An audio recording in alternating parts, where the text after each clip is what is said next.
wardegdega wasiirkii hore ee amniga maamulka koonfur galbeed Soomaaliya isla markaana wali daacad u ah garabka lafta gareen ee ku sugan duleedka magaalada Baydhabo ee xarunta gobolka Baay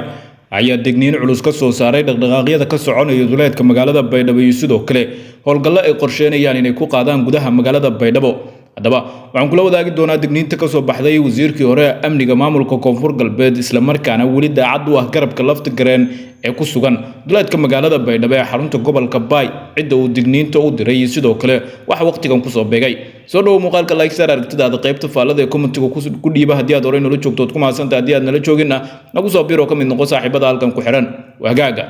mudooyinkii ugu dambeeyay waxa dhaqdhaqaaqyada howlgallo culus ka soconaya duleedka magaalada Baydhabo kaasoo ay wadeen ciidanka dowladda federaalka Soomaaliya iyo sidoo kale ciidamada wali daacad u ah garabka lafta gareen iyadoo lagu soo waramay in dhaqdhaqaaqyadii ka socday duleedka magaalada Baydhabo ay sii xoogaysteen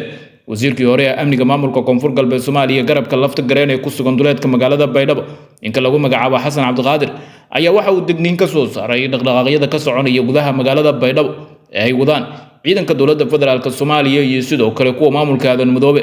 wasiir Xasan Cabdiqaadir ayaa qoraal ugu qoray bartiisa Facebook waxa uu ku yiri waxaan si dhow ula soconaa dhaqdhaqaaqyada iyo tacadiyada maleeshiyaadka salbalaar ee ku sugan magaalada Baydhabo ay ku hayaan dadka shacabka waxaan u sheegaynaa inay joojiyaan tacadiyada haddii kale ay la kulmi doonaan cawaaqib xun wasiirka waxa uu sheegay inay si dhow ula socdaan dhammaan dhaqdhaqaaqyada kala duwan ee gudaha Baydhabo ka soconaya waxana uu sheegay in marnaba maleeshiyaadka salbalaar aysan ku ladi doonin magaalada Baydhabo ee xarunta gobolka Baay waxa uu ugu baaqay shacabka inay ka fogaadaan goobaha ciidanka xarumaha dawladda iyo sidoo kale meelaha xasaasiga ah markasta ay beegsan karaan ciidanka booliiska gaarka ah ee koonfur galbeed sida uu hadalka u dhigay wasiirka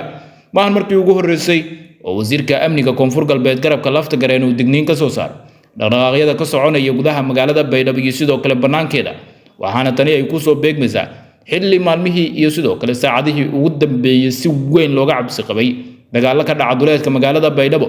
iyada oo habeennimadii xalay ahayd magaalada Baydhabo duleedkeeda ay ka dhaceen dagaalo culus oo u dhaxeeya ciidanka daacadda u ah garabka Cabdicasiis Xasan Maxamed lafta gareen iyo sidoo kale ciidamada dowladda federaalka Soomaaliya iyo kuwa maamulka Aadan Madoobe gudaha magaalada Baydhabo oo ka socdo qabanqaabada iyo sidoo kale diyaar garowgii ugu dambeeyay ee xafladda lagu caleemo saarayo